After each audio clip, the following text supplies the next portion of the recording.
Lep pozdrav vsem, dobrodošli na podcastu Umetnost lenarjenja. Moje ime je David Zupančič in danes nas čaka en izjemno zanimiv pogovor.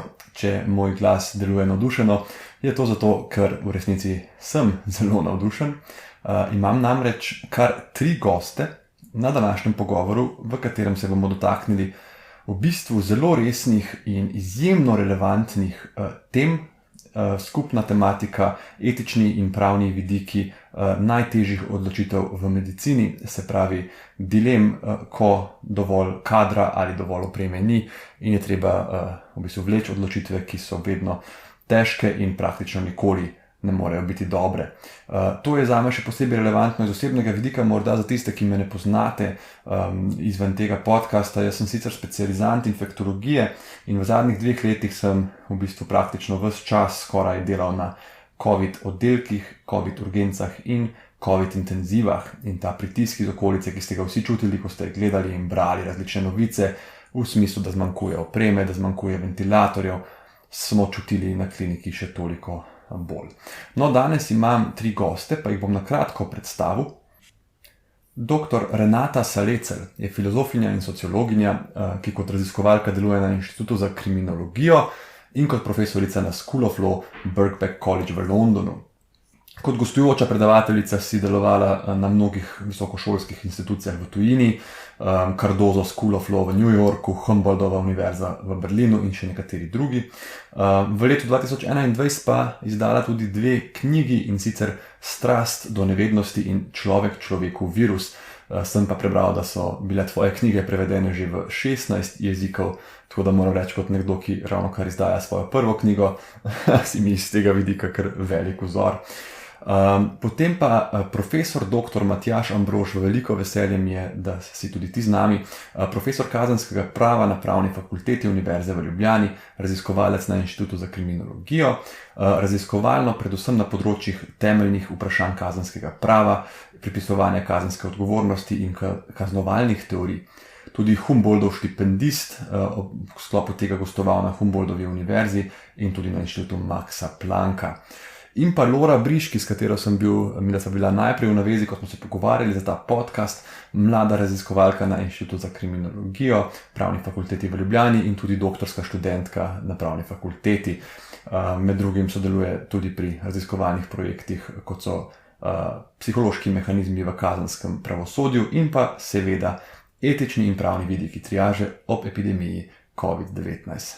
Jaz se zelo iskreno že čist cel teden veselim tega pogovora, tako da kar začnimo.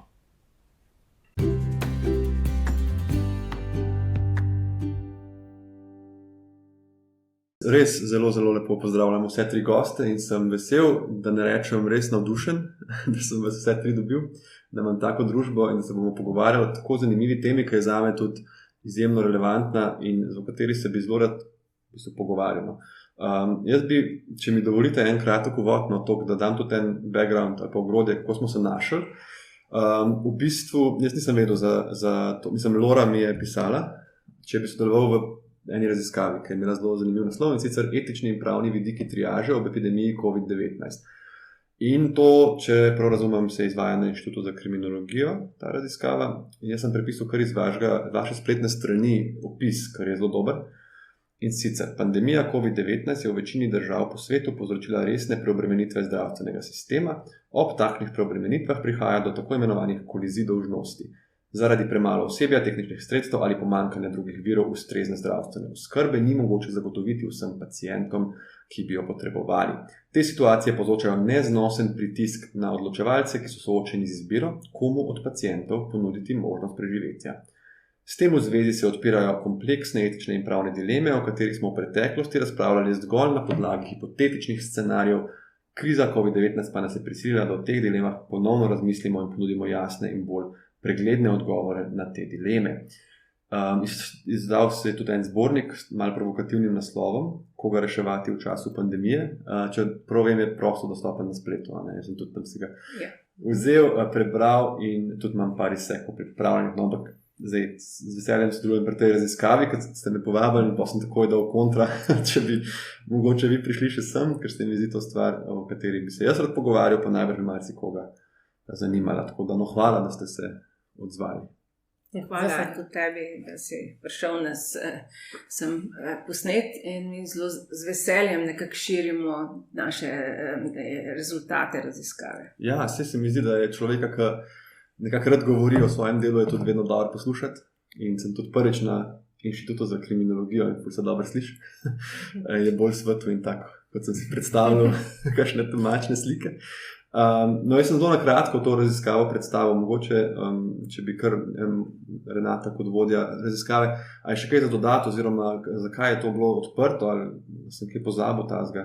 Ne, mi smo se te raziskave lotili že zelo v začetku pandemije, ko smo začeli opazovati, kaj se dogaja v sosednjih državah, recimo v Italiji, pa tudi drugod, kjer je začelo zmanjkovati prostora na intenzivnih oddelkih, tehle respiratorjev, in postavili smo si takole vprašanje, kateri so tisti neki elementi etike in tudi nekega družbenega konsenza, ki omogočajo medicini sprejemati neke radikalne odločitve, komu pomagati, komu ne. Nam se je zdelo, da je vprašanje triaže v času pandemije širše družbeno kot samo medicinsko vprašanje. V medicini vi imate postopke triaže, ki jih sprejemate kar naprej. Komu date določen organ, recimo pri presajanju, koga prvo sprejmete ob neki nesreči in podobno. Tukaj je pa druga situacija, ki zahteva v bistvu nek družben konsens in hkrati, kjer se postavljajo pravna vprašanja. Ali je nek zdravnik odgovoren, recimo pravno odgovoren, ali lahko kazensko preganjan, ko sprejme neko tako traumatično odločitev, in seveda psihološki moment, kako recimo zdravnik se sooča z temi grozljivimi odločitvami. In najprej smo videli, da obstaja en filozofski problem, in sicer katere mehanizme razmišljanja o, ne vem, enakosti ti nekako podpiraš v družbi. Zdaj, navadno na besedah smo vsi za enakost, ampak mi smo šli pogledati mednarodno, kako druge države recimo postopajo v takih tragičnih triažah, in smo ugotovili, da sledijo zelo različno dvema filozofskima šolama, ki sta v bistvu dominantne v današnjem razmišljanju o etičnih odločitvah. Na eni strani imamo razmišljanje res, ki propagira neko idejo enakosti, kjer se pa ob tej enakosti ne vpraša, recimo, kaj pravzaprav ta enakost pomeni. Namreč ob triaži lahko rečemo, vse bomo obravnavali, ne vem, enako, vsi bodo imeli enak dostop do recimo zdravstvene oskrbe. Ampak to potem skoraj ni več triaža, ali tako? Seveda, to ni več triaža, in hkrati tudi pomeni, kdo bo pravzaprav prvi prišel, ne? Nekdo nima avta, recimo, da bo zašibal do bolnice, ne? Potem smo nekje ugotovili, da zelo veliko držav pa dejansko sprejema neke ideje utilitarizma. In sicer, da se naredi nek razmislek in pravzaprav neka hierarhija, ki je zelo lahko problematična. Namreč, komu boš prvo pomagal? Spet tukaj ne gre za izključno medicinsko vprašanje, ne? Kdo ima največje možnosti preživetja. Če imata dva zelo podobne možnosti preživetja, pa imaš samo eno mesto na intenzivnem oddelku, boš mogel na nek način izbirati, ne? In vprašali smo se tudi, ali bi ta izbira lahko bila boljša, če obstajajo neki parametri, in da ti parametri obstajajo na način, da so pravzaprav družbeno nekje tudi bili predebatirani. To smo razmišljali, pa ali ni nekako možno, da se naredijo neke skupine, ki skupinsko odločajo. In tukaj so nam bile zelo všeč recimo smernice, ki so jih v nemško govorečih državah marsikje sprejeli, še posebej v Nemčiji, da naj bo to skupina, oni govorijo o 6 očeh, ki naj bi recimo bili pri odločanju, in da je eden od te skupine, ki odloča v triažnem postopku v času pandemije, nekdo, ki ni zdravnik. Mogoče, ne vem, socialni delavec, ali pa, ne vem, nekdo, ki se ukvarja z medicinsko etiko, ali pa vsaj, ne vem, medicinska sestra. Da ne gre izključno tle za vprašanje, ne vem, kako se bi zdravniki odločili, ampak da ta širši element na nek način vključimo. Super, mislim, se ogromno izhodišč si zdaj odprla, na katere se bomo po mojem vse navedali. Jaz bi sam rekel, mogoče samo to za začetek, zdaj, ko govorimo o teh triažah, kar po mojem, zdaj najbolj govorimo o tem, kot smo rekli, se pravi, en respirator, 2 kritično bolna, življenje in smrt. Zato, ker dejansko je treba povedati, da triažiranje ni omejeno samo na izredne razmere in v resnici poteka čisto vsak dan, kdorkoli bil na urgenci, tudi od vas ali pa nas je najbolj videl, da je po navadi je tam kar gužva, nikoli ni tako, da pridemo, gremo not do zdravnika in domov. In v tej gužvi ti moraš vsakodnevno v bistvu obravnavati bolnike, ki so eni bolj, drugi manj življenjsko ogroženi. Tako da od leta 2010 je tudi v Sloveniji, kot v večini evropskih držav, v vseh urgentnih centrih tako imenovan manchesterski triažni sistem. Če ste bili na urgenci, ste tudi mogoče videli rumena, zelena, oranžna. Človek pride po enem algoritmu, dobi barvo in fora teh barv je samo to, kdo more ta trenutek v ambulanto ali pa čez 10 minut ali pa lahko 2 uri počaka ali pa žal na naši urgenci se čaka kdaj tudi 10 ur, ker pač je omejeno količina zdravnikov. No, zdaj ta druga triaža, je pa to, na kateri točki pa je zdaj ta raziskava? Mi smo pri koncu, zdaj pripravljamo angleško knjigo, ki jo oddajamo zelo v kakšnem mesecu, v Špringerju bo išla. In v bistvu z letošnjim letom pravzaprav zdaj zaključujemo, v naslednjem mesecu predvsem se zaključuje. Slovenska knjiga je javno dostopna, angleška je rahlo spremenjena, ampak nam je zelo pomembno, da ta vprašanja, ki smo jih mi odprli, podelimo z znanstveniki v svetu, ker zadevajo res toliko držav, ki so se s tem soočale, ne? In s tem bomo odprli tudi neko mednarodno razpravo. Jaz sem prebral ta zbornik vaš, ki je na spletu, ne celega, ampak preletel, prebral sem skoraj vse članke. Ena stvar noter, kot tudi v bistvu profesor Ambrož, mislim, da je tvoj prispevek, ker sem si podčrtal in mi je bilo tako dober en stavek, in sicer izhodiščno načelo kazenskega prava je, da se od nikogar ne more pričakovati, da naredi nemogoče. In vam moram povedati, da v teh 2 letih se meni kdaj zdaj, da se pričakuje od nas točno to, ko si prišel v službo.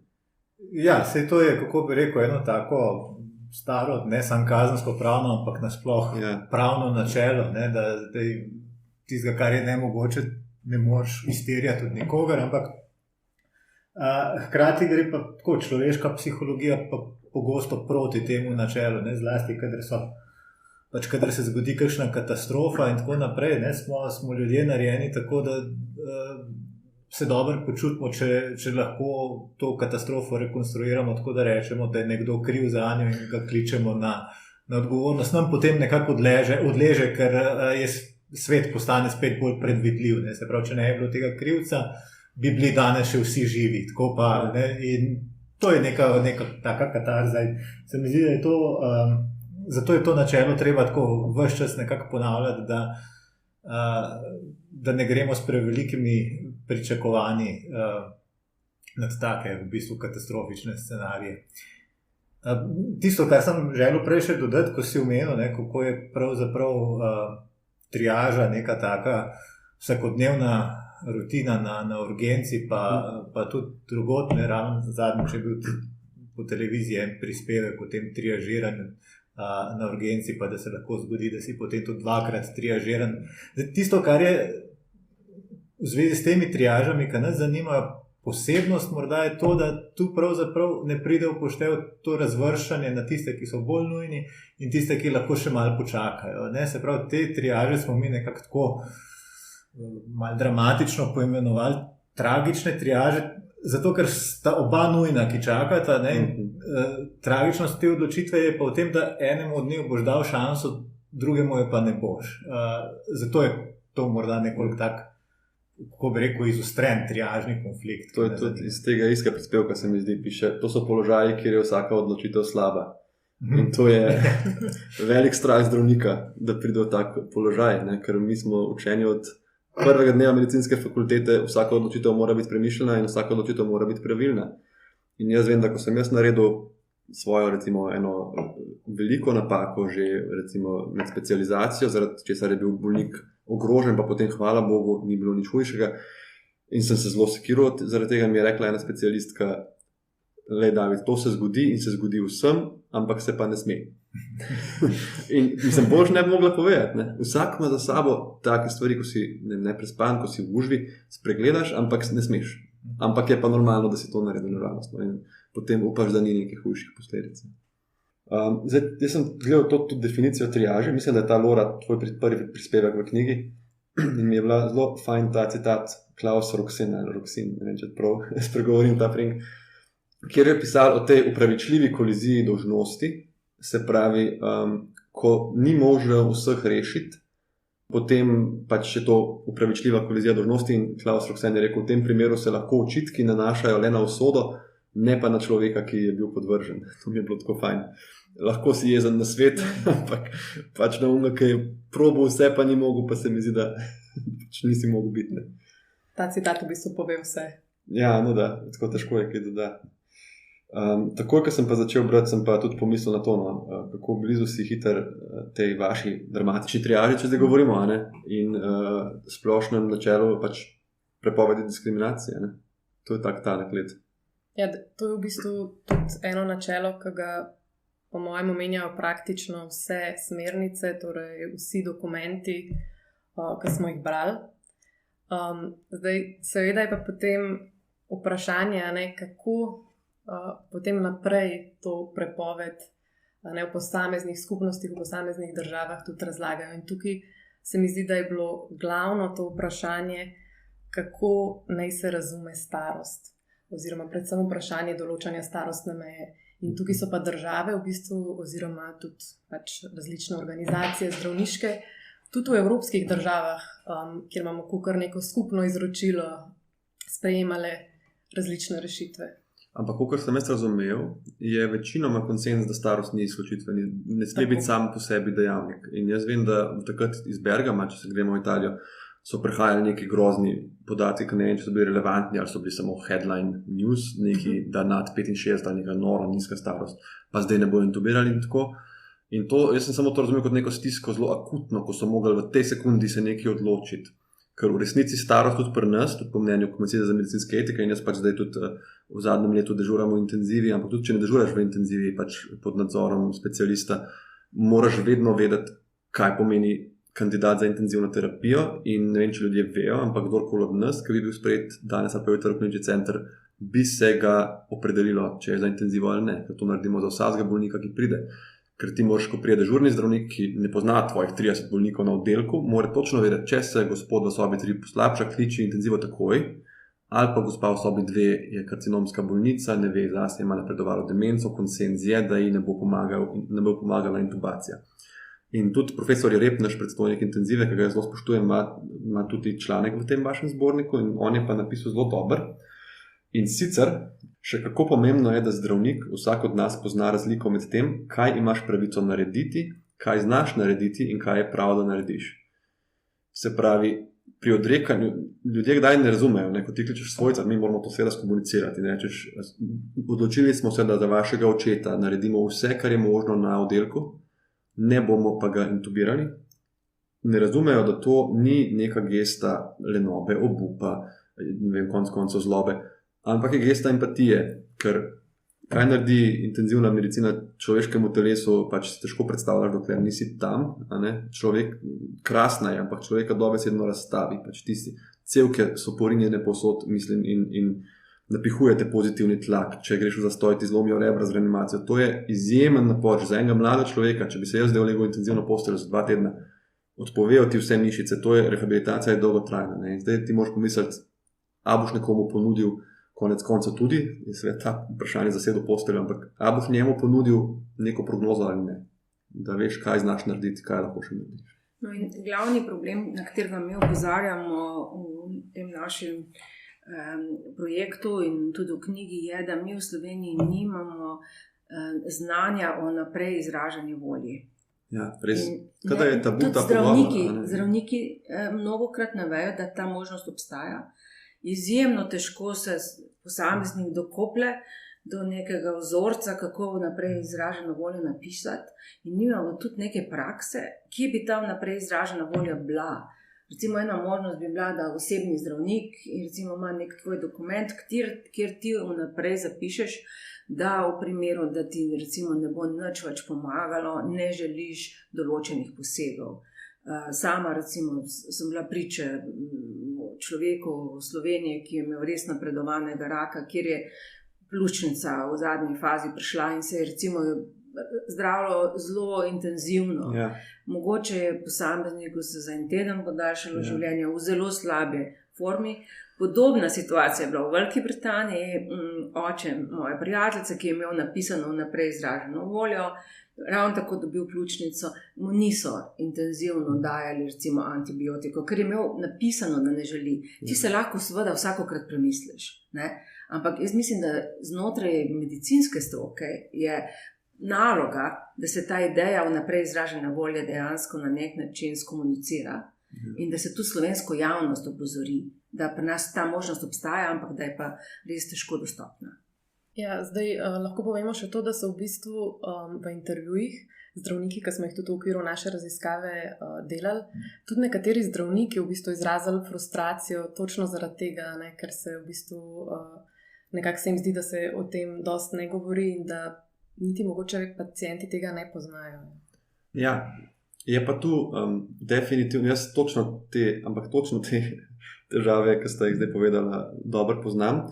Je pa tu velik problem to, da to mora biti res zelo, kako bi rekel, točno definirano. Ne? To mora, ne vem, ali je to od notarja overjeno, ali kdo bo to shranjeval, kdaj, na koliko časa se preverja, če se človek ni premislil. Ker čisto konkretno vam povem, dobiš bolnika v urgentno ambulanto, bolnik podihava, nizka saturacija, veš, da ima neke pridružene bolezni, ponovadi to pri nekih, ne teh strokarcinomskih, ko so umirajoči, ampak recimo neke nevrološke motnje, amiotrofična lateralna skleroza, človek je invalid, komaj se premika. In zdaj ti ga tam imaš, on potrebuje intubacijo v roku 10 minut, nekdo ti reče, ba je gospod, ne bi, nekje sem to prebral, ti kličeš, ne dobiš njegovega nevrologa, ker je ura 7 zvečer, nič ni napisan, svojcev ne dobiš na telefon, on ti težko skomunicira, mogoče je na napotnici zadnji piše osebni zdravnik, gospod sicer ne želi intubacije, ampak ti nimaš v roki v bistvu nekega formularja, dokumenta, nimaš možnosti hitrega dostopa in take ljudi se kdaj potem tudi intubira, potem pa seveda dosti večji problem je odklop od ventilatorja, ne to, kot sem tudi bral prvo, da je ante pa post, ne vem točno termina, ampak to je čisto takrat ima vsak v glavi kazensko pravo, ne. Kaj če bo pa zdaj on pustil, da gospod umre in bo čez 5 minut prelaufala svojka in bo rekla, joj, pa on se je tako dobro počutil zadnje dni, pa veselil se, pa ne. Vse je boljš narediti vse iz tvojega vidika, zdaj pa seveda moraš ti razmišljati na bolnika, ampak iz tvojega vidika v tistem trenutku ti raje začneš masirati, pa reanimirati, pa vmes preverjaš situacijo, kot da bi pač nehal, čeprav kdaj je evidentno, da pač intenziva ne bo podaljšala ničesar razen trpljenja. Pač to so zelo težke odločitve in zato tudi to, ko smo rekli smernice, se mi zdi, da so nujno potrebne. Je pa tudi naš profesor Rep rekel, da v bistvu načelna napisana stališča in priporočila zdravnikov in drugega osebja v prvih linijah ne odvežejo človeka hude moralne in človeške stiske, s katero si pač postavljen pri teh najhujših odločitvah, ko res lahko pomagaš samo enemu in imaš dva. To je spet druga težava, kot ko imaš bolnika, za katerega se odločaš o stopnji ukrepov, ker smo rekli, da se za vsakega bolnika moraš odločiti, do kje mu lahko pomagaš. Ampak ta stvar, ki nas je vse skrbela zdaj med covidom, da boš ti dežuren, boš imel eno posteljo, en respirator, en priključek za kisik in se bosta pojavila dva človeka, ker ta trenutek ne moreš ga poslati na Jesenice, ne moreš ga poslati v Mursko Soboto, pač ta trenutek potrebuje intubacijo. Mogoče v zvezi s temi priporočili oziroma smernicami, ki si jih omenil, smo tako spremljali ta razvoj med pandemijo, ker se tu v bistvu trčila dva pogleda, ne, zastavilo se je to vprašanje, kdo pa je tista avtoriteta, ki bo te smernice oblikovala. Ne. In tu je bilo pač eno stališče, da je to najbolje prepustiti tistim, ki delajo s pacienti, se pravi, da naj bodo ta priporočila, neka priporočila strokovnih združenj, zdravniških združenj in tako naprej. In se mi zdi, da je tako nekako, vsaj na začetku, predvsej prevladovalo to stališče. Ne. Bilo je pa potem nekako izvano to stališče v smislu, da kadar gre za vprašanje delitve nečesa, kar v končni fazi odloča o življenju in smrti, da je pa to tako vprašanje, ki bi moralo biti pa odločeno nekako v demokratičnem procesu oziroma pač, ne vem, skozi neko predstavniško telo v demokraciji, ne, in to naj bi bila pa potem po drugi strani naloga parlamenta, ki bi nek zakon na to temo sprejel. Ne. To se v bistvu ravno zdaj dogaja nekako v Nemčiji, ne, če so v tem prvem valu pandemije nekako stavili predvsem na priporočila zdravniških združenj, je potem prevladalo stališče, da je to tako vprašanje, v katerem more v bistvu biti nekako odločeno v demokratičnem postopku. Ne? Zdaj mislim, da je ravno v proceduri, ne, ta en del zakona, ki bo urejal to vprašanje. Pa tukaj je potem tudi zanimivo to, do katere mere zraven spustiti neke intuicije javnega mnenja. Ne? Ker se mi zdi, da jih ni mogoče čisto spregledati. Ne?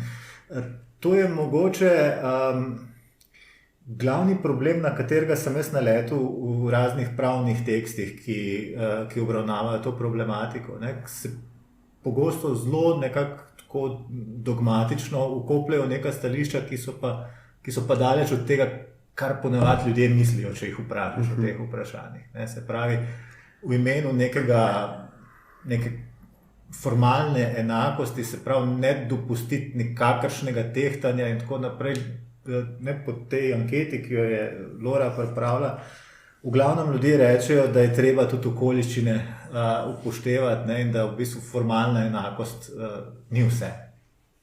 Ja, in tudi, a veste, tako je, seveda, to najbolj, ko ste govorili o tem zakonu, to bodo sprejeli kot neke smernice, a ne tako, generalne, ker tudi, jaz sem tukaj prepisal dejansko iz smernice slovenskih smernic o odločanju o zdravljenju in intenzivni medicini in piše, ob tem se je ključno zavedati, da je situacija, v kateri je vsak bolnik le njemu lastna, neponovljiva in edinstvena.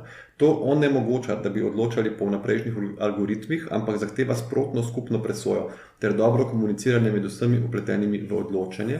Priporočila ne smejo ponuditi dokončnih navodil, to se mi zdi prav, katero vrste zdravljenja na kateri točki prekiniti ali omejiti, ker konec koncev bi potem lahko administrator izpolnil vprašalnik in človeka pač obrnil. In kako mi to konkretno delamo na kliniki, ker dejansko nam je super, več, ko se zdefinira boljše, se to ti tudi velik del nekega moralnega in čustvenega teže ti pač oduzame in tudi ti imaš potem občutek, da delaš prav, ampak pri nas je pač, če bolnik pride, pa zdaj spet govorimo o splošni triaži, razmišljaš in ventilator, ne mehanska podpora dihanju, si ti v sprejemni ambulanti, urgenci, pokličeš gor, prijete še 2 specialista in se 3 vedno odločijo in skupaj s komunikacijo s svojci in s tem, no. Ampak to javno mnenje mi je pa druga stvar, ki sem hotel že vprašati, pa to ste pa tudi imeli, no, če bi Flora se navezala na to. To anketa ena v Sloveniji bila tudi narejena, če sem prav videl. Mi smo v bistvu to anketo oblikovali po zgledu ankete, ki jo je izvedla v bistvu Nemška raziskovalna skupnost. Smo v bistvu z dovoljenjem inštituta Maxa Plancka pa Univerze v Leipzigu smo nekako priredili ta vprašanja tudi za naš kontekst.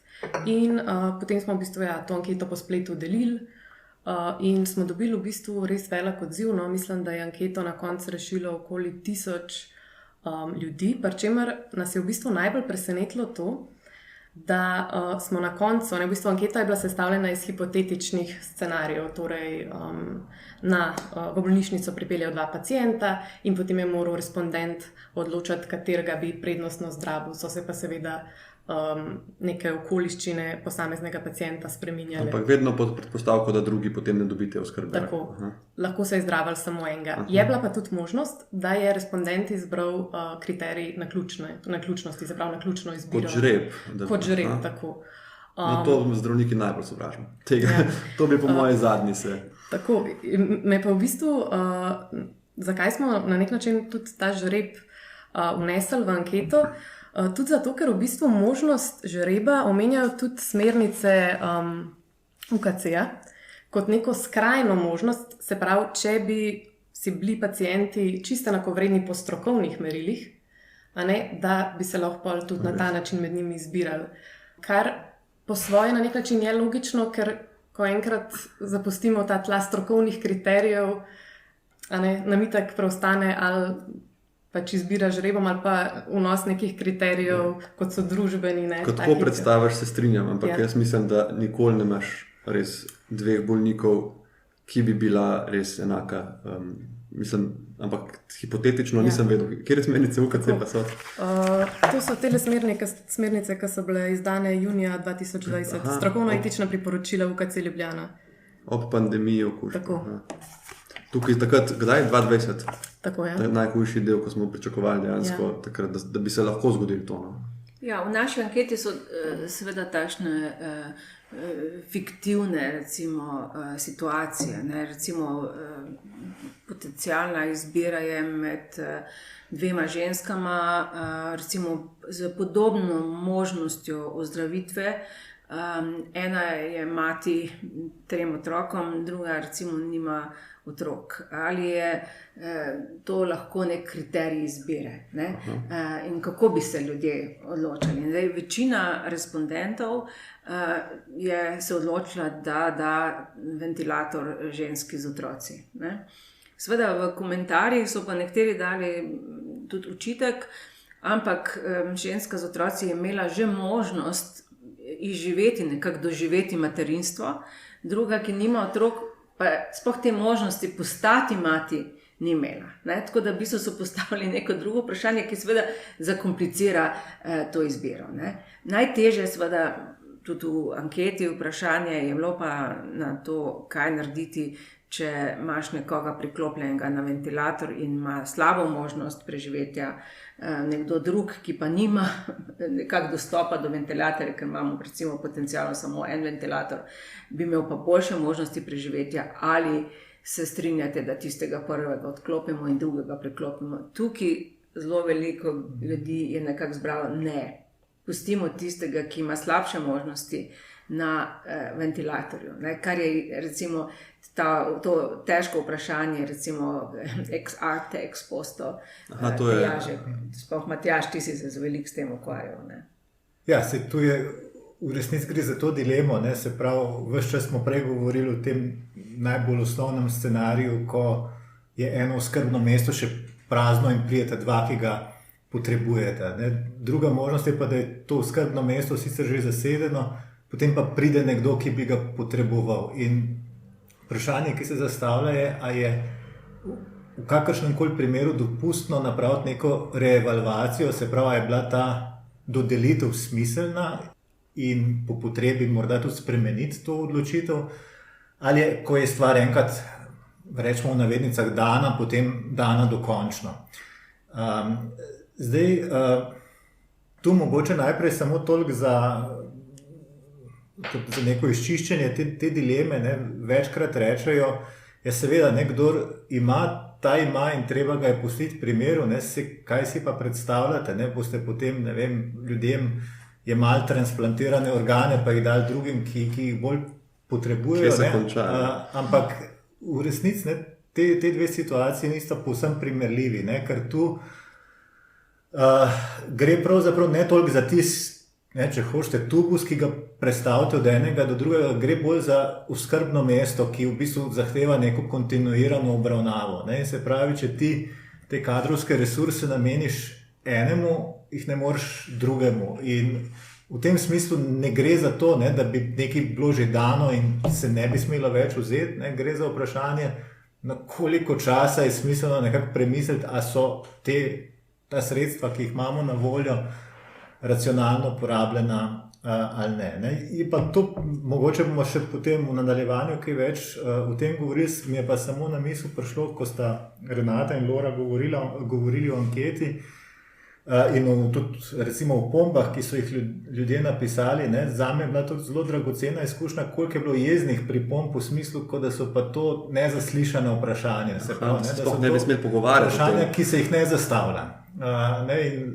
kdo ste zdaj vi, da boste drezali v te tabuje, ne? Slotko. V tem smislu. Ampak kako so pa odgovarjali večinoma na to konkretno vprašanje? Ja. O odklopu? Navadno ne bi ga odklopili, ne, ampak mi smo v anketi želeli nekako 3 skupine ljudi. Ena skupina zdravstveni delavci, zato smo zelo iskali zdravnike in druge zdravstvene delavce, da vidimo, kako se oni odločajo. Ljudi, ki delajo v pravni stroki, ki razmišljajo, kaj bi recimo pravično, kaj ne, malo drugače, in s širšo populacijo. Zdaj, pri zdravnikih, nažalost, nismo dobili dovoljenje zdravniške zbornice, da bi podelila našo anketo z vsemi svojimi člani. Mi smo to zelo želeli, ampak nismo dovolili njihovega pozitivnega odgovora, kar nas je žalostilo, ker mislim, da bi ta anketa dejansko koristila vsakemu zdravniku čisto osebno začeti razmišljati o tem in tudi mogoče sprožiti eno javno razpravo znotraj medicinske stroke, recimo tudi na medicinski fakulteti ali kjerkoli, med študenti, kako postopati v takih situacijah, ker pandemije se bojo ponavljale. In mi moramo se zdaj pripraviti za naprej. In v bistvu še vedno naša raziskava upa, da nekako doseže tiste, ki delajo v teh situacijah. Mnogo prijateljev zdravnikov je pa komentiralo, ko so prebrali recimo našo knjigo, da je lahko tako raziskavo delal samo nekdo, ki ni zdravnik, ker bi bilo teže recimo znotraj medicinske stroke tako težka vprašanja, ki smo jih mi postavljali in tudi tako pravno komplicirana, etično komplicirana vprašanja na nek način odpreti v javno debato. Ja, dejansko to se zelo strinjam, kar si rekel, da je bilo za zdravnika ta anketa zelo zanimiva. Povem pa, da recimo meni je zdaj se super o tem pogovarjati in zelo zanimivo, ampak v času tistih obremenitev, recimo decembra 2021, ko smo imeli te intenzive tako polne, bi mi bilo pa to en zelo velik ekstra stres, ker takrat si pa samo razmišljal in upal, da nikoli v življenju ne bo ta odločitev pred tabo in da ti nekdo pride, poslušaj, tle je tvoj najhujši strah, kaj bi naredil, če bi to bilo res. Takrat si ti rečeš, pusti me na mir, jaz ne morem tega razmišljati in se za čisto vsako primer posebej odločaš v tistih specifičnih okoliščinah, ker je to manj obremenjujoče, kot da gledaš globalno. Zdaj, kar se tiče pa to, če se navežem še Matjaž prej na tist komentar o dolgoročni oskrbi in kontinuirani obravnavi, jaz vidim tle še eno drugo težavo pri odklapljanju. In sicer, da COVID bolniki in v intenzivi so imeli izjemno dolge ležalne dobe, izjemno, tudi po 30 do 40, 50 dni, zato je tudi bila ozko grlo intenzivna enota. In problem je bil v tem, seveda si ti videl načelno prognozo, videl si podajnost pljuč, videl si zaplet, ampak ti nisi mogel reči, da ne bo ta človek čez 3-4 tedne dejansko, da si ga rešil. In zdaj si ga imel recimo 3-4 tedne na ventilatorju, delal si s polno ekipo UKC-ja in so odklapljene, to sem tudi mislil pravi, čisto iz pravnega vidika, ali sploh lahko zdravnik prekine, ko je enkrat začel intenzivno terapijo, če ni to nek paliativen bolnik, ki recimo je zakrvavel v možgane, ki vemo, da ne bo nikoli več prišel k sebi. To je eno vprašanje, a je to sploh dovoljeno? Ja, to je tudi v pravu je to, kako bi rekel, hudo kreganje okrog tega, zelo različni pristopi k temu vprašanju so, nek tak tradicionalen pristop k temu vprašanju, ki mislim, da je danes do neke mere presežen, je bil ta, da ko je enkrat recimo oseba priklopljena na neko aparaturo, naj bi bil to bistveno drugačen scenarij, kot če še ni priklopljena. In argument je bil tak zelo formalne narave. Namreč, dokler nekdo ni priklopljen, ga je lažje zavrniti, ker mu ti samo ne boš pomagal. Ko pa je nekdo priklopljen, ga boš pa aktivno usmrtil, če ga boš odklopil. Nekdo mora pritisniti gumb na ventilatorju. Tako nekako. Zelo velik poudarek je bil nekemu razlikovanju dveh tipov ravnanja. Da ne narediš nič, ali da aktivno nekako posežeš v neko oskrbo, ki se je že začela.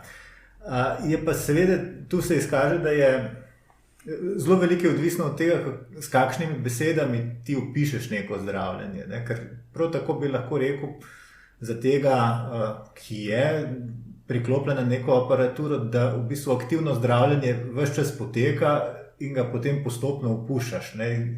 To bi pa naredili te dve situacije bolj primerljive. To se dogaja. Recimo pri bolnikih tudi krvavitev možgane, vidiš, prognoza je absolutno za nič, imaš zjutraj konzili, 4 specialisti.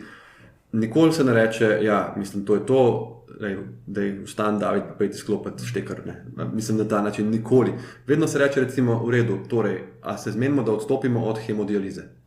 Bolniku ta trenutek ne moramo več pomagati. A uvajamo še antibiotik ali ne? Zdaj tudi v vaši knjigi, in to moramo se mi zdi omeniti, da nikoli nimaš pravice odstopiti od paliativne obravnave. Bolnik mora imeti analgezijo, mora mu biti toplo, ne sme imeti bolečine in to, ampak ti lahko nekomu, ki je intubiran, ventiliran, ne da ga odklopiš, ampak enostavno ne intenziviraš zdravljenja na nek način. Ampak to je treba vedeti, da to so take odločitve, ki nikoli niso narejene na hitro, vedno so narejene na določen primer in se tudi reevalvirajo. Recimo 2 dni kasneje kontrolni CT glave, hematom v resorpciji, EEG preiskava kaže v redu valovanje, je nek smisel, zenice so odzivne ponovno v redu, vse nazaj, naredimo hemodializo, uvedemo antibiotike. V bistvu to se na dnevni bazi revalvira in to je važno, ker so zaradi predaj bolnikov, to kot smo rekli, mi imamo zdravstveno službo 24 ur na dan, 7 dni v tednu, vedno nekdo dežuren, ni nas neskončno, pridejo tudi zunani in ti moraš vsakemu povedati za vsakega bolnika, kaj mora narediti, kaj ne sme narediti, tudi konec koncev nekje so prepovedani iz zdravstvenih razlogov, vsak mora vedeti vsakega bolnika vse to. In drugače, mislim, ta anketa se meni zdi ful zanimiva, mogoče, če imaš še kakšen primer, Lora, čisto, da jaz bi se še tle malo stavil, ker so taki, mislim, hipotetično mi je zanimiva, če bi pa mogel to se odločiti, pa bog ne daj. Meni je bilo mogoče zelo zanimivo tisto vprašanje, ki je v bistvu vključevalo enega pacienta, ki se je okužil v bistvu z virusom, čeprav je upošteval nekako vsa pravila oziroma vse neke usmeritve glede ravnanja v času pandemije, se pravi nosil masko, ohranil razdaljo in tako naprej. Na drugi strani je bil pač nek pacient, ki se je pa okužil. In zdaj spet to je neka predpostavka, ki je v realnosti nikoli verjetno niti ne bi mogli zaznati oziroma res zelo težko, ki se je torej okužil nekako, bi tako rekel, zaradi tega, ker ni upošteval teh priporočil.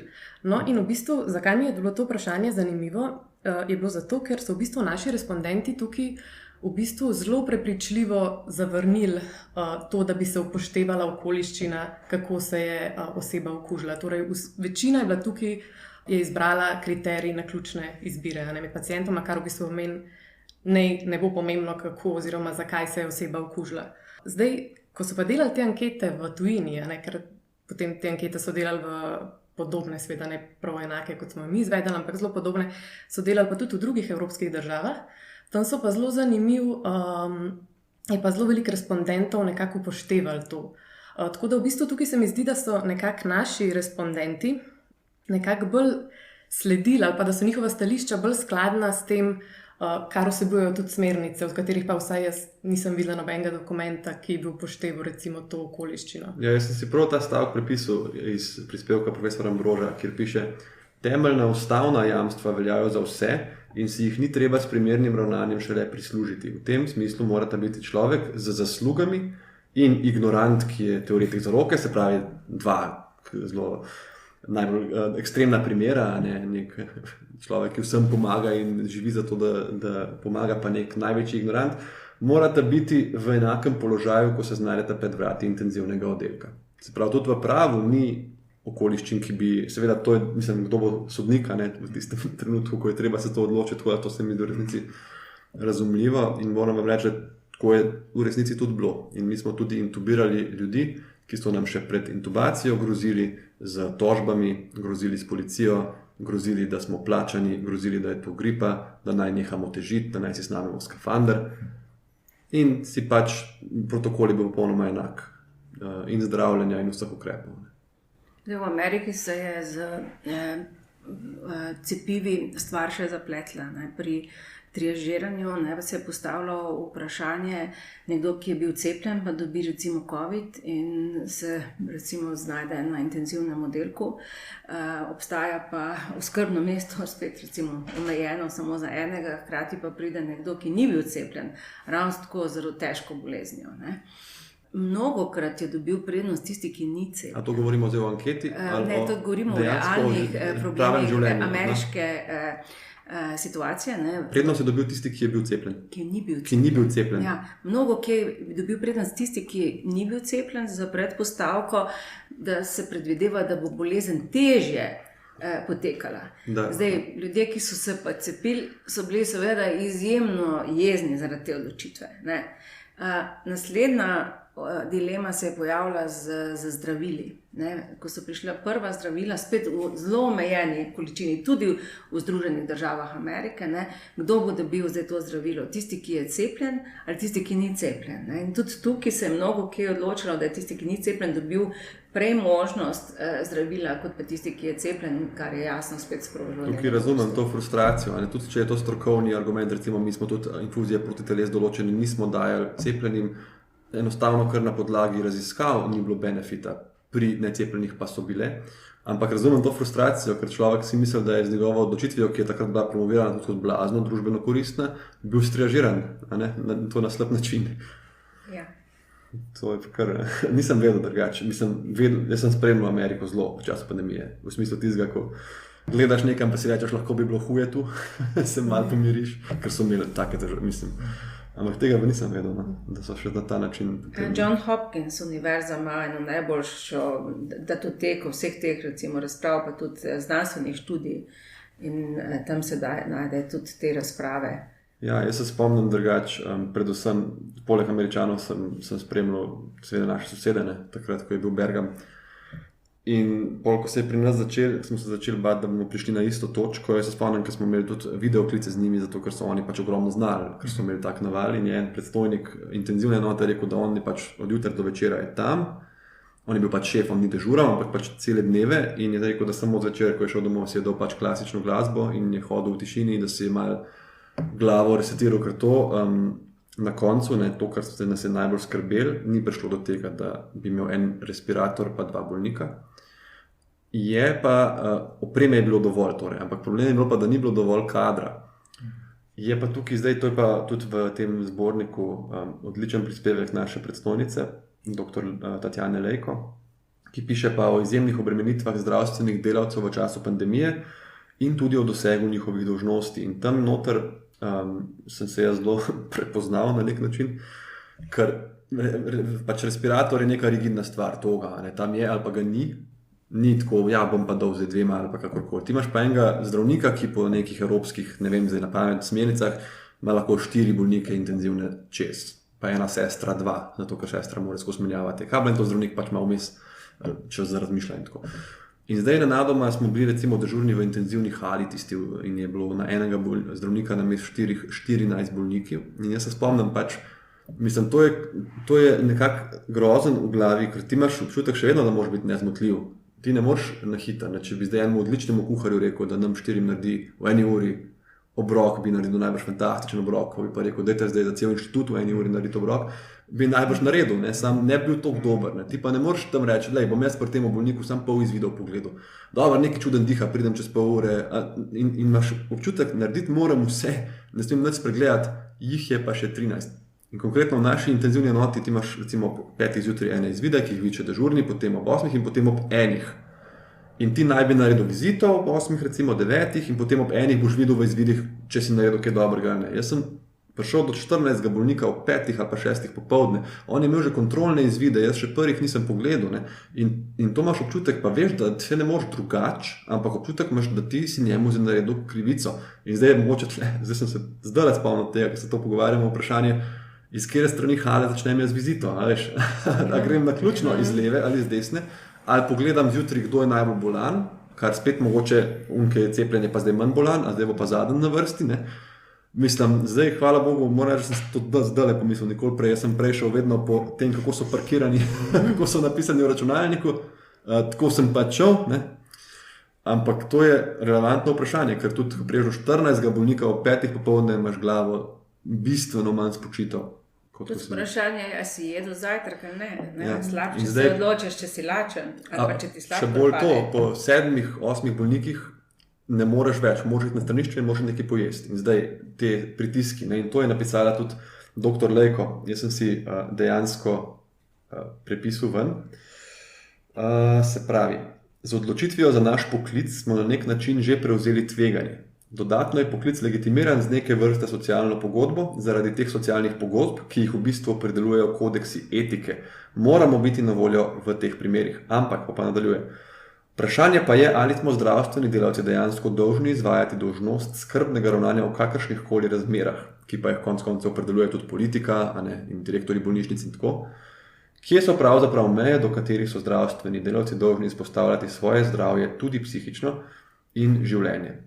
Se pravi, jaz imam še 6 kritično bolnih ljudi za pogledati, ki so vsi zelo akutni, ampak se mi že mal vrti, jaz sem lačen ko volk, grem ven, grem na pauzo, vsi me vidijo, tehniki zdravstveni, fizioterapeuti, bolniki, če so budni, in grem jest, recimo.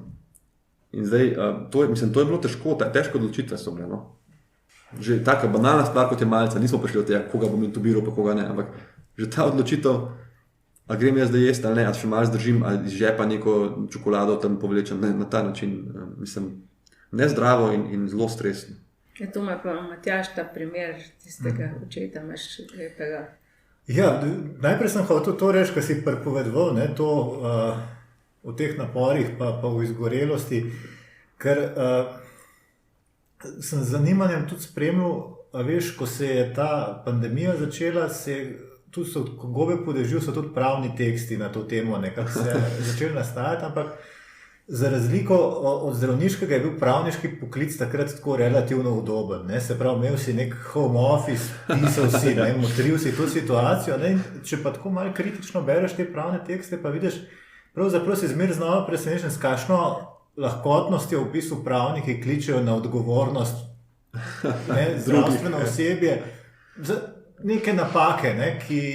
Ki naj bi se zgodile in tako naprej. Ne? In to sem nekako tako, kot pravim, sem zmeraj znova presenečen in tudi nekako, po drugi strani nisem presenečen tako, da imamo pravniki tok nek slab status v očeh javnosti. Ne? Ker se mi zdi, da ko postavljaš neka merila, kdaj boš nekoga klical na odgovornost, moraš v bistvu ves čas izhajati iz konteksta, kaj je realno od človeka zahtevati v neki konkretni situaciji.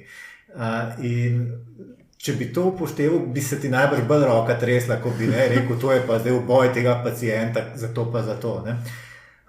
Tako da... To mi je ful dobro, ta pogled, pa, da mi pravnik to razlaga. Ja, mislim, zdaj mogoče samo tako, če bo deloval kaj tako kot pomirjujoče, da teh pozivov k odgovornosti v literaturi zelo velik, sodne prakse je pa zelo malo. Se pravi, to je, kako bi rekel, bolj nek akademski šport, biti čim bolj zagrizen, kdaj boš prepoznal neko najmanjšo napako kot potencialno tako, ki za sabo potegne kazensko odgovornost. Ja, zapisal si tudi to in to sem hotel vprašati, ker me zelo zanima. Delovanje v ekstremnih pogojih in pod hudimi obremenitvami si zasluži več tolerance in naša retrospektivna presoja triažiranja mora upoštevati realne pogoje odločanja v tistem trenutku, vključno s stresom in časovno stisko. A se to v praksi potem upošteva, če nekdo ne pride do zapleta pri zdravljenju v eni ambulanti, ki sem imel naročen 7 bolnikov dopoldne, ali pa v tisti intenzivni enoti, kjer sem imel 4-krat višjo kvoto ljudi? Torej, to nikjer ne piše v nobenem predpisu, kar si zdaj prebral, ampak to naj bi iz nekih, kako bi rekel, občečloveških principov izhajali. Zmeri, ko v bistvu nekomu učitaš, da je nekaj naredil narobe, izhajaš pač iz nekih pričakovanj, kaj bi bil on dolžan narediti in kaj bi lahko naredil. Zlasti pa tem, kaj bi lahko naredil, se tule zaplete. In ponovadi rečemo, da v bistvu ta kazensko-pravni odziv bi moral biti rezerviran za tiste najbolj eklatantne primere, kjer je jasno, da je nekdo bil malomaren in da je bil ignorant do nekih, ko bi rekel, protokolov, da mu je bilo vseeno za drugega in tako naprej. Zdaj, tam, kjer je pa na delu, kako bi rekel, preobremenjenost, tam pa tudi nič ne dosežeš, če ljudem žugaš še s kazenskim pravom. Morda jih bolj v krt spraviš, kot pa da bi jih motiviral, da bojo še boljši. Če si prav predstavljam, recimo, zdaj, če imam jaz 2 scenarija v glavi, jaz vizitiram v tej hali, recimo sem šel iz leve proti desni, pridem ob 2 šele do tega bolnika, ki bi mogel imeti vizito zjutraj in vidim, da ima kali previsok in ima že malo aritmije. Drugi primer pa, da jaz vizitiram in prije do mene sestra iz tiste strani in reče, doktor, ta moj gospod ima visok kali in aritmije, a bi lahko prišel njega zdaj pogledati, pa jaz rečem, pust me, jaz sem zdaj tlef, a ne miš, ko sem obremenjen. Na ta način, tukaj bi pa bil, na nek način lahko rekel, ne da je bilo nemogoče, da bi jaz videl, ampak me je nekdo opozoril in jaz enostavno nisem tega upošteval. To je se mi zdi velika razlika, ne? Ja, se mi zdi ta kontrast, ki si ga naredil, je tak učbeniški primer. Problem je samo v tem, ker je potem pa še 50 civil najbrž vmes med tema deloma. Definitivno je. Sicer v intenzivi imamo veliko srečo, ker tudi negovalen kader, sestre in tehniki so blazno sposobni, in ti zelo pomagajo. In velikrat kakšne stvari sami rešijo ali pa prepoznajo, vidijo in najbolj neumna stvar, ki jo lahko delajo, to velikrat kakšni mladi potentni zdravniki, da si mislijo, kvazi ta sestra, ne, jaz sem doktor, bom jaz to šel po svoje. In upoštevati tudi drug kadar, na koncu pride fizioterapija, pride, ne vem, strežnica, pa reče tam le tuli aparat, ne, nekako, da si odzivan na te zadeve, ker to zadevno pa se mi zdi, da lahko nekako tudi čutiš odgovornost, če zafrkneš, kot te je nekdo opozoril. Ja, tukaj meni je zelo všeč primer, ki ga Matjaž v knjigi opisuje, da recimo se očetu v jezeru utapljata 2 otroka, on se požene reševati in lahko reši samo enega. Ne. V tem primeru ne moramo reči, da je narobe deloval, ne. Lahko je rešil dejansko v tistem trenutku samo enega. Ne. Ja, pri teh triažnih mednarodnih problemih je pa dobro nekako se spomniti tudi, da so mnoge države okrog nas zelo različno razmišljane, ne, in da ni bilo nekega enotnega modela, kaj podpreti neko radikalno, čisto neko abstraktno enakost ali nek utilitaren sistem. Recimo, zelo nam je bila zanimiva Nizozemska, ki dejansko štrli ven od drugih evropskih držav, ker je razmišljala o življenju kot o nekem krogu, kjer mora imeti vsak posameznik možnost čim večji del kroga preživeti ali pa recimo čim več nekih sezon, ne, od tako rekla, pomladi do zime, ne, in razmišljali so zato, da dajejo na nek način prednost mlajšim pred starejšimi v svojih recimo smernicah.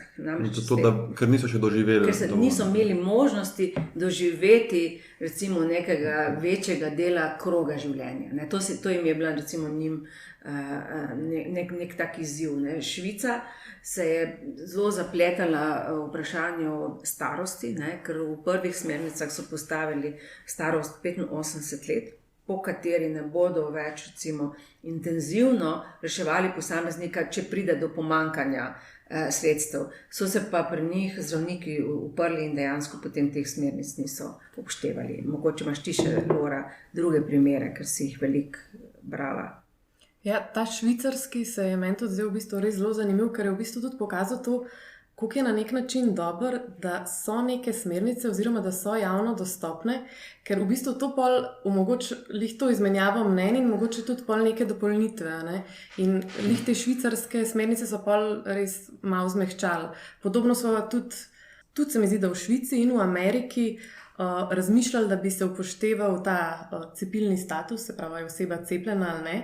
Pa je potem tudi prišlo do neke razprave, izmenjave mnenj, pa so tudi potem to, mislim, da vsaj na neki ravni niso tega pol na koncu vključili v neke dokumente. Francozi so nam bili tudi zanimivi, ki so pa imeli idejo ene psihološke pomoči za zdravnike, ki se odločajo o triaži. In sicer ideja je bila, da bi imel v vsakem kraju neko 24 ur odprto telefonsko številko, ki bi jo lahko zdravnik poklical, s katerim bi predebatiral etične probleme odločanja v času recimo COVID-a. Kot dežurstvo, podporno. Ja, kot neko psihološko podporo ob odločanju. Ne? Zanimivo, mislim.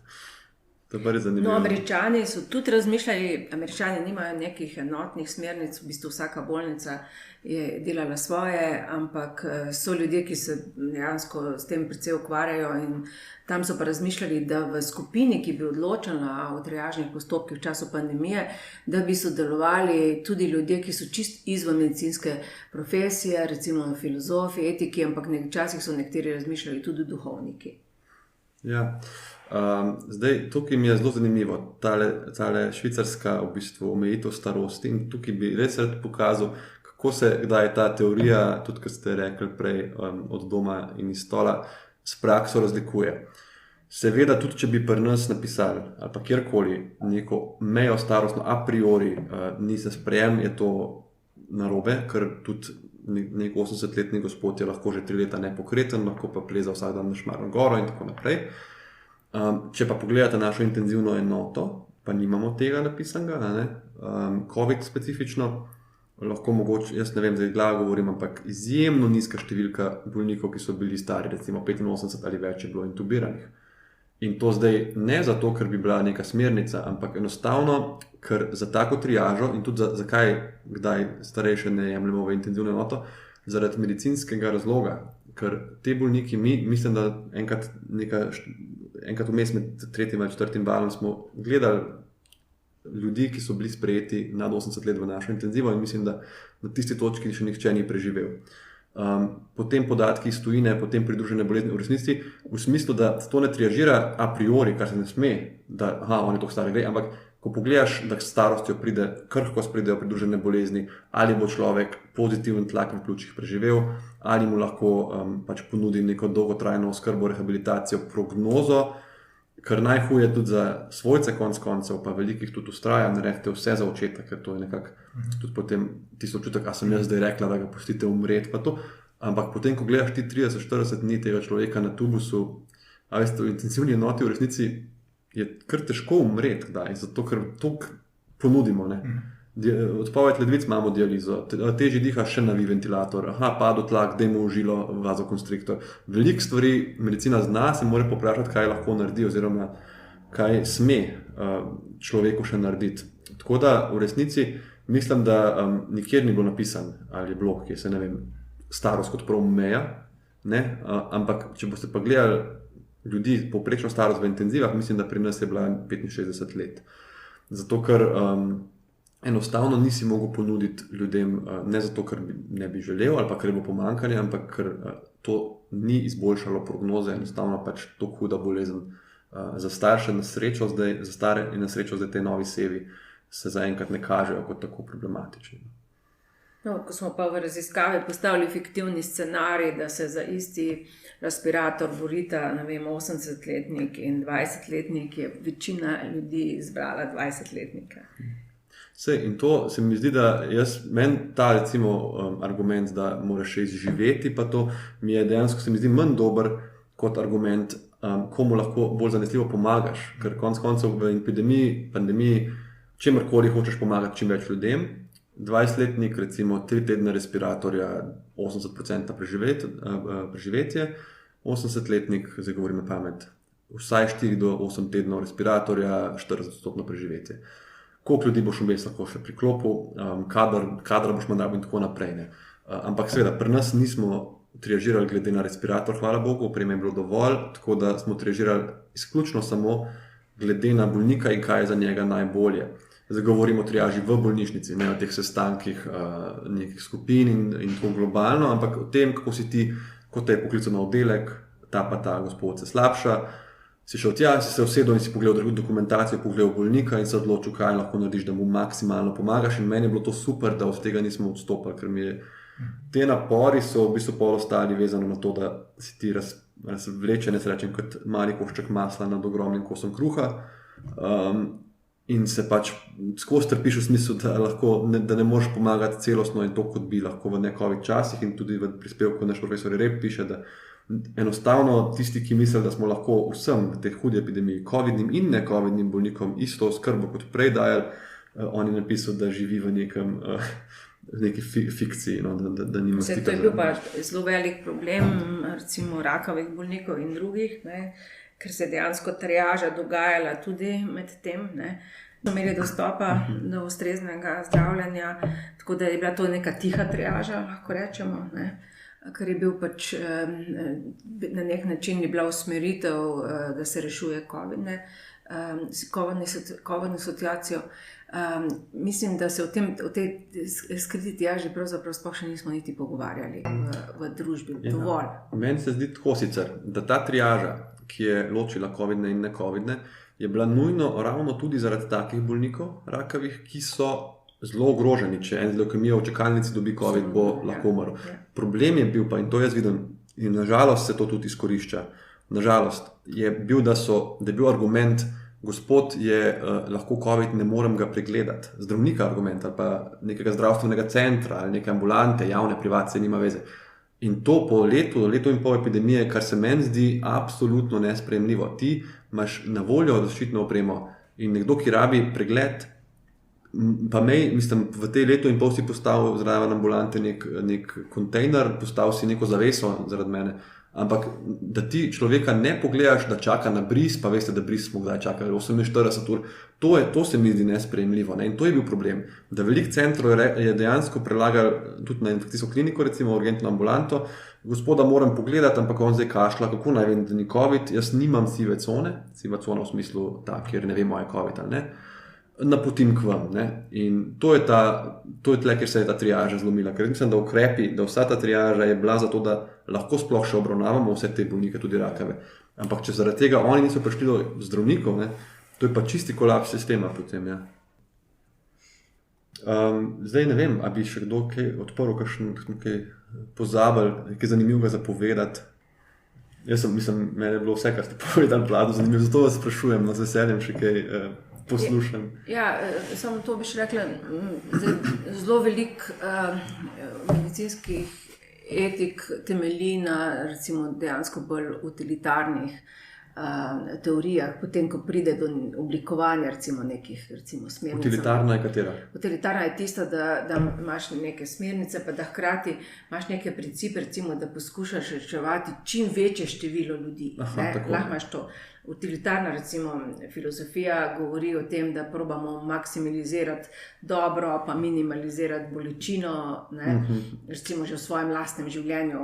Predpostavljamo si, da živimo tako, da bi čim bolj, ne vem, utilitarnim ciljem sledili, kar recimo psihoanaliza pokaže, da absolutno ni res, ker mnogokrat mi delamo vse, da nam ne bi šlo preveč dobro v svojem lastnem življenju, pa najdemo celo lahko nek užitek, zelo nezaveden velikokrat recimo v nekem trpljenju ali pa vztrajanju v kakšni bolečini, ampak to je že tema za drug podcast, ampak pri naši knjigi se je pokazalo veliko vprašanja, zdaj, kaj to pomeni recimo maksimalizirati dobro v družbi, ko gre za zdravje. To pomeni recimo reševanje čim večjega števila ljudi, navadno se tako napiše. Postavim se pa pol vprašanje, a je večje število ljudi, da je vrednost recimo življenja večja, če rešujemo več življenj, kot pa eno življenje. Če imamo recimo na tehnici idejo reševati enega človeka, kar recimo je problem v zdravstvu, narediti vse za enega pacienta, ali je pa potem recimo neka ideja čim več ljudem pomagati, razpršiti recimo neka sredstva, ki jih imamo, ali pa tudi našo energijo, pomoč na več ljudi. Prav to bi bil primer, da bi mi rekli, ne moramo imeti 14 bolnikov, en zdravnik ima lahko 8 in bi triažirali in bi on potem bolj, jaz ne bi ob 3 videl iz videa, ampak že prej na ta način, se pravi, da bi teh 8 noro dobro zrihtal, ne bi pa je sprejel do 14 in bi kdo zaradi tega lahko umrl. No in ko smo imeli okroglo mizo, ki je tudi dostopna na YouTubeu za zdravniki, je bila to zelo zanimiva debata, ker recimo mnogokrat zdravniki bojo rekli, jaz naredim vse za svojega pacienta.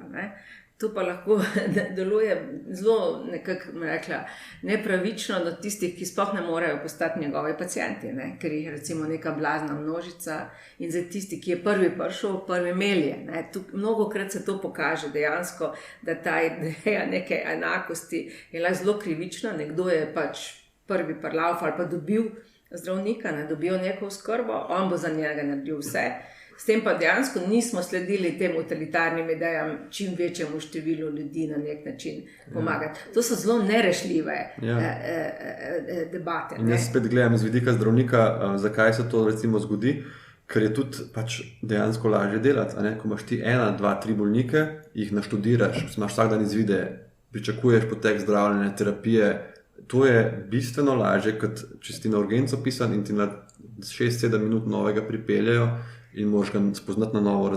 In zato je pol tisto super, se omakneš na oddelek, jaz imam 5 postelj, oddelki so tako, in tako je zasedenih, je to, na urgenci ostajajo na hodnikih ljudje, na oddelku imaš pač ti zaseden oddelek. In to je bil pa pol tragika te naše hale intenzivne, ki sem rekel, to je pa bila hala, spoh ne vem, 300 kvadratov ali še več, 800 kvadratov in to postelj pač je bilo kakorkoli hočeš. In to, ko si prišel tja, si dobil ta tiščoč občutek v prsih, da lahko stvar gre izven kontrole, ker ko si na oddelku, tudi če oddelek poln, je poln, imaš pač zaprta vrata, preusmerjamo rešilce, na urgenci ful švica, ki jih mora se s tem ukvarjati, ampak na urgenci si 2-3 na mesec, ostala se na oddelku, In to, kar ste rekli, kar si rekla, v bistvu ta moj bolnik, zdaj bo pa dobil vse in to se pa super tudi počutiš, ker veš, da mu pomagaš, ne? Ker mu lahko pomagaš. Na urgenci imaš daj občutek v Sloveniji dejansko ob tem kadru, ki ga imamo, da pač ne moreš pomagati tako, kot bi želel. Pravilno bi bilo, da bi ti rekel, ta človek rabi sprejem, dvignil telefon, klical na oddelek, rekel, ta pa ta ima to in rabi to in on bi rekel, hvala, pošel in bi šel ta bolnik gor, ti bi pa gledal ki lahko grejo domov.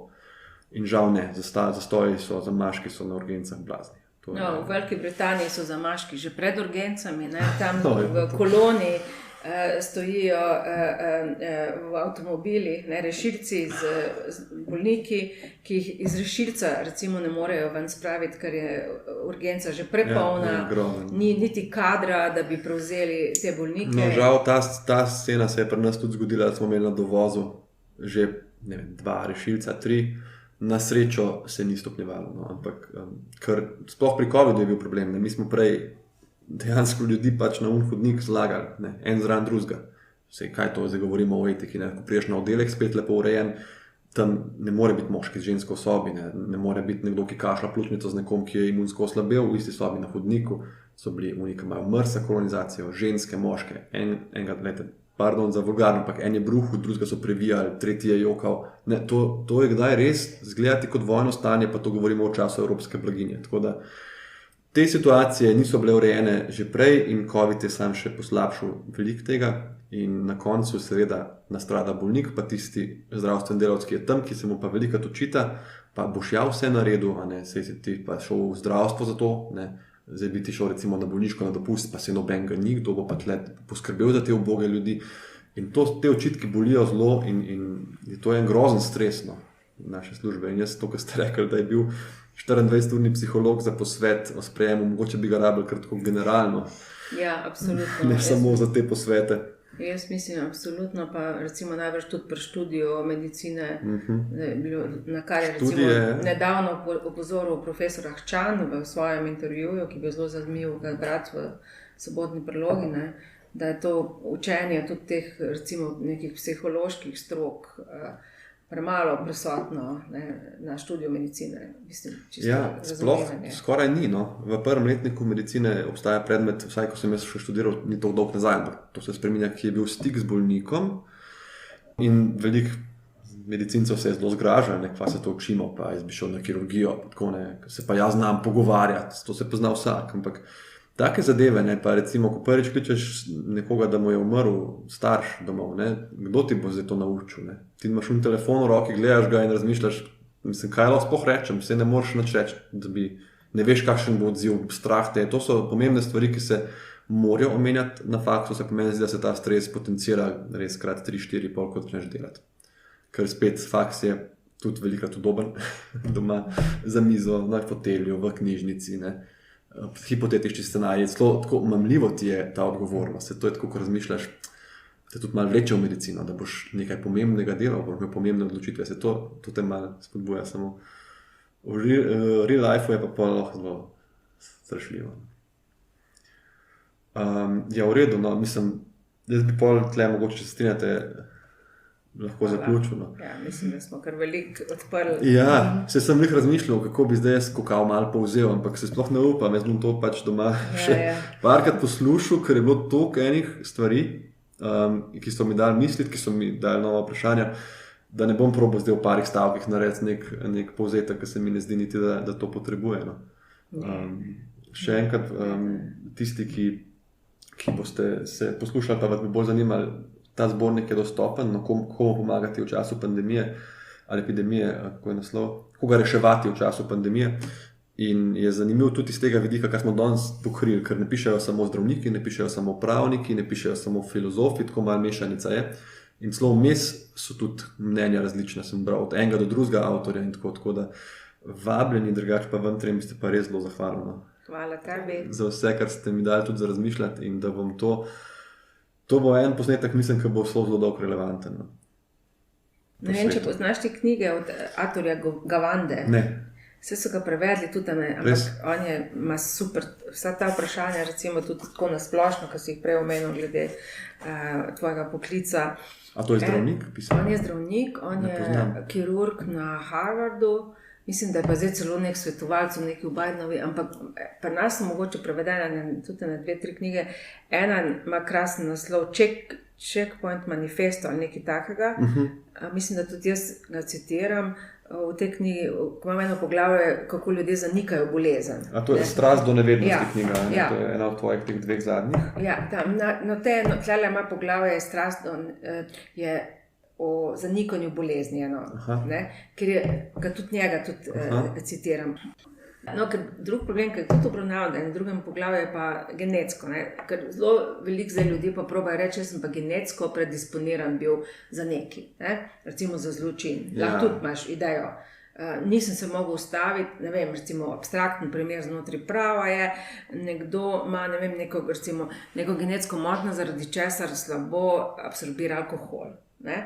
Vseeno je pa nekaj spil in takrat je nekoga ubil. A je on odgovoren ali ne? Zdaj vedo je, da ima to genetsko, ali veš. Matjaša je odgovoren. To je resno vprašanje. Veš kaj, to so, kako bi rekel, pravniki imajo pol neke svoje te formule, in tudi za ta primer podoben je temu tvojemu. A veš, če si ti recimo, če se ti napiješ, ampak si že prej malo dopuščal možnost, da ko boš pijan, boš pa predator, pa si kriv. Ampak si imel pa izbiro, kao piješ, ne?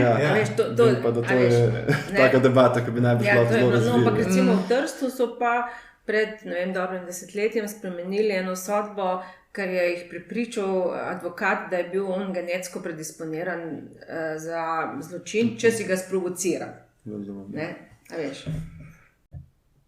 Renata, hvala ti še za tale appendix. Jaz zelo, zelo rad končam s knjižnim priporočilom vsak podcast, tako da Atul Gawande definitivno priporočam, da preverite. Seveda knjigi od Renate, Človek, človekov virus in Strast do nevednega.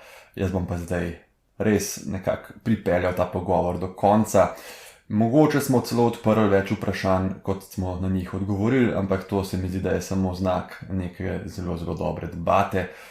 In o preprostih vprašanjih se v glavnem, mislim, da nihče od nas 4 nima zelo interesa pogovarjati, pa najbrž tudi nihče interes poslušati. Tako da hvala še enkrat, še tretjič vsem 3, pa hvala ne nazadnje seveda tudi vsem vam poslušalcem, da ste bili z nami. Jaz upam, da vam je bilo zanimivo, z veseljem sprejmem kakšne povratne komentarje. Sicer pa vam kot vedno želim čudovit preostanek dneva in se slišimo naslednjič.